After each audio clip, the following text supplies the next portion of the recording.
జై టిఆర్ఎస్, జై తెలంగాణ, జై కవితక్క, జై చంద్రశేఖర్ అన్న, జై శ్రీలింగంపల్లి. యాక్చువల్లీ ఇది ఏమంటే బీసీ వాళ్ళకి, ఎస్సీ వాళ్ళకి, ఎస్టీ వాళ్ళకి ఇది ఏమేమి చేరాలో జాబులు కానీ ఫండ్స్ కానీ అవన్నీ వాళ్ళకి చేరతలేదు. మొత్తం సగంలో ఆగిపోతుంది. ఇప్పుడు ఏమంటే ఈమె ఫస్ట్ బీసీ వాళ్ళకి ఒక 10 to 15% వర్క్ ఉంటుంది.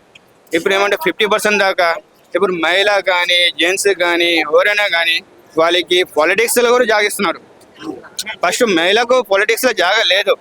అంటే ఇప్పుడు ఏమంటే బీసీ క్యాండిడేట్ ఎవరు ఉన్నా కూడా మహిళకు కూడా పాలిటిక్స్లో జాగా ఉంది. ఇప్పుడు మాకు మొన్న ఇన్ఛార్జ్ పోస్టింగ్లో చూసారంటే 15 to 20% లేడీస్కి ఇచ్చారు. అక్క లేడీస్కు ఒక పవర్ ఇస్తుంది, బట్ బీసీ వాళ్ళకి కూడా పవర్ ఇచ్చి అన్నీ ఏమో చేంజ్ పెడుతుంది. మొత్తం రాజకీయం చేంజ్గా ఉంది, ఎవ్రీథింగ్ చేంజ్గా ఉంది. ఇప్పుడు అంటే మరి కేసీఆర్ కాదని చెప్పి బయటకు వచ్చారు కదా కవిత గారు, ఎలా నమ్మొచ్చు అంటే ఇప్పుడు నార్మల్గా ఒక మాట అంటున్నా, పిల్లలు పుట్టినాక పెద్దగా అయినాక వాళ్ళు జాబ్ చేసుకొని సపరేట్గా వెళ్ళిపోతున్నారు, అంతే కదా. ఇప్పుడు ఎనీ టైం 24 hours డాడీతోనే ఉండలేరు, మమ్మీతోనే ఉండలేరు. వాళ్ళు చెప్పే మాట వినాలనేసి కాదు, మనకి ఏది నిజం అనిపిస్తుందో, మనకి ఏది నిజాయితీ అనిపిస్తుందో అది మనం చేయాలి. మనకి నిజాయితీ అనిపించేది డాడీకి నిజాయితీ అనిపించదు, ఆయన వద్దునేసి అంటాడు. మన వచ్చి మనది చంపుకొని మనం బతకలేం కదా. మన పని మన నిజాయితీతో చేయడానికి అక్క బయటికి వచ్చింది, చేస్తుంది, ఇంకా చేస్తూనే ఉంటుంది. Thank you. ఇప్పుడు మీరే విమర్శలు అన్నారు. విమర్శలు అన్నాక ప్రతి ఒక్కడు ఏదో ఒక రాయి వేస్తాడు రాజకీయంలో ఉన్నప్పుడు.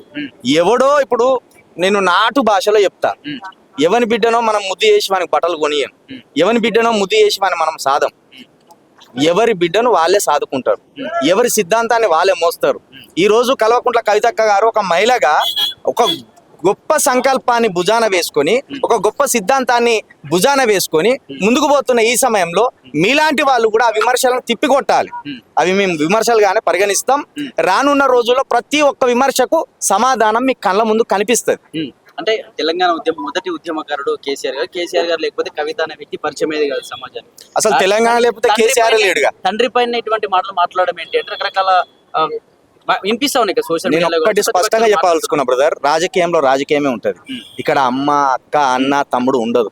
రాజకీయంలో రాజకీయమే ఉంటది. అది నువ్వు అఖిలేష్ యాదవ్ని చూసుకున్నా కావచ్చు, ఎన్టీఆర్ గారిని చూసుకున్నా కావచ్చు, రాజీవ్ గాంధీ గారిని చూసుకున్నా కావచ్చు, ఎవరిని చూసుకున్నా మన కళ్ళ ముందు చంద్రబాబు గారు కూడా ఉన్నారు. ఎవరిని చూసుకున్నా రాజకీయంలో వాళ్ళు నమ్మిన సిద్ధాంతానికి కట్టుబడి రాజకీయం చేస్తారు. ఇక్కడ తండ్ర, చెల్లె, అక్క, తమ్ముడు అని ఉండదు.